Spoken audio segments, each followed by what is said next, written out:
Good afternoon, everybody. Of all the responsibilities the Constitution endows to Congress, two should be fairly simple: pass a budget and pay America's bills. But if the United States Congress does not fulfill its responsibility to pass a budget today, much of the United States government will be forced to shut down tomorrow. And I want to be very clear about what that shutdown would mean, what will remain open and what will not. With regard to operations that will continue, if you're on Social Security, you will keep receiving your checks. If you're on Medicare, your doctor will still see you. Everyone's mail will still be delivered, and government operations related to national security or public safety will go on. Our troops will continue to serve with skill, honor, and courage. Air traffic controllers, prison guards, those who are with border patrol will remain on their posts, but their paychecks will be delayed until the government reopens.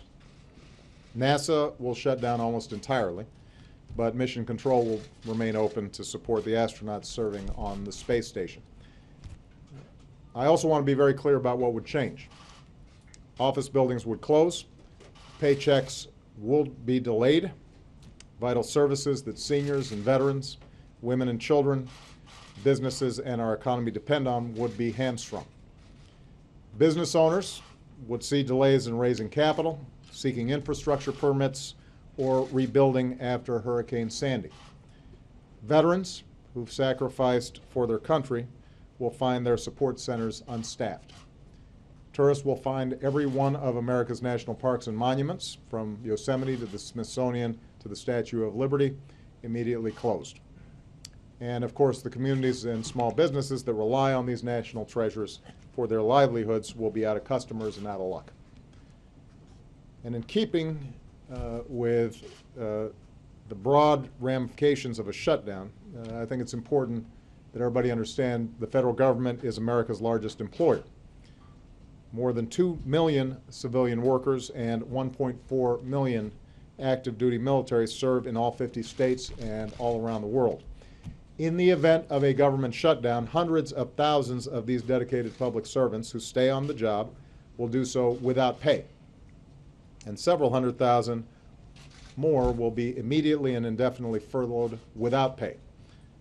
What, of course, will not be furloughed are the bills that they have to pay: their mortgages, their tuition payments, their car notes.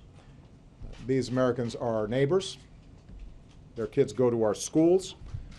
They worship where we do. They serve their country with pride.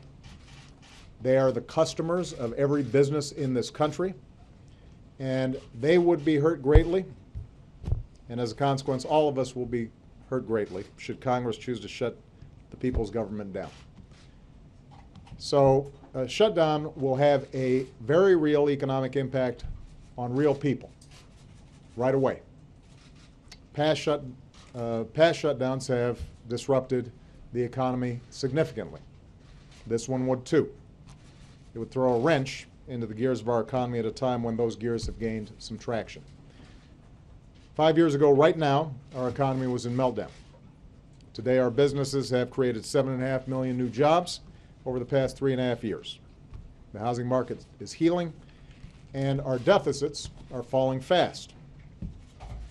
The idea of putting the American people's hard-earned progress at risk is the height of irresponsibility, and it doesn't have to happen. Let me repeat this. It does not have to happen. All of this is entirely preventable if the House chooses to do what the Senate has already done, and that's the simple act of funding our government without making extraneous and controversial demands in the process, the same way other Congresses have for more than 200 years.